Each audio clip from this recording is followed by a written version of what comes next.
Melanjutkan tentang pembahasan material porang yang bisa kita ekstrak berbagai macam zat yang diperlukan khususnya kepada proses biogeometalurgi. Maka mulai dari bagian daun, bagian batang, bagian buah dan akar bisa kita manfaatkan secara keseluruhan. Tetapi untuk menjaga kesinambungan, karena kenapa?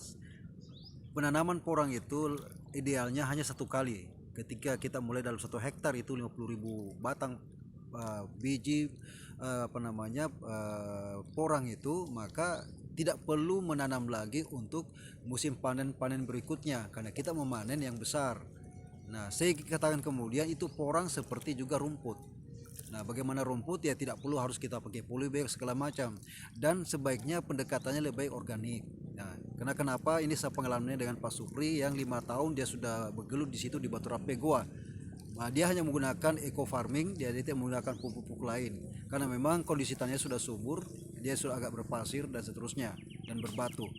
Nah, kembali khusus bidang kami dalam hal biohidrometallurgi mineral batubara dengan menggunakan ekstrak daripada larutan asam oksalat daripada porang itu, untuk kondisi kekinian kayaknya setahu saya itu belum begitu familiar.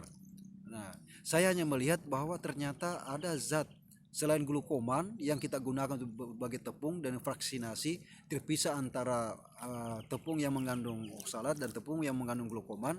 Maka tepung yang mengandung oksalat inilah bisa kita manfaatkan lebih jauh bahan-bahan kimia. Oleh karena itu tanaman polang ini bisa untuk industri kimia, bisa juga untuk industri makanan.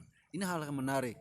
Yang uniknya juga tidak butuh pemupukan yang terlalu berlebihan karena dasar tanaman ini sudah mengandung beberapa zat tertentu sehingga dia bisa menyerap berbagai nutrisi yang ada di tanah. Nah, contoh untuk pupuk organik kita bisa menggunakan daripada material nasi basi yang kita simpan di kebun, kita bungkus sedemikian rupa, kemudian ketika tumbuh jamur itu bisa kita manfaatkan. Nah, setelah itu kita masuk dalam toples, kita tambahkan air sedikit, kemudian kita pakai gula merah, biarkan sekian hari, maka itu satu sloki daripada itu bisa kita manfaatkan untuk sekian liter air. Nah, itu bisa kita siram di kebun kita secara kontinu, mungkin setiap minggu atau setiap bulan dan seterusnya, tergantung tingkat kesuburan tanah.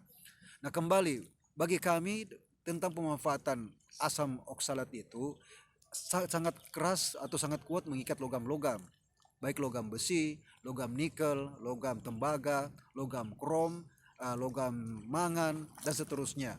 Nah, itu saya pernah uji coba dalam proses by proses multistage. Bagaimana membersihkan batu bara dari berbagai macam logam yang terkandung di dalamnya. Dan saya coba bahwa ternyata bahkan hampir 100% hilang. Kenapa? Karena pengaruh daripada asam oksalat yang terkandung pada suatu senyawa, bahan-bahan organik. Pada waktu itu saya gunakan adalah material tomat, saya campurkan dengan beberapa sedikit nutrisi susu dan seterusnya, dan tercampur sedikit madu. Nah, ini agak unik karena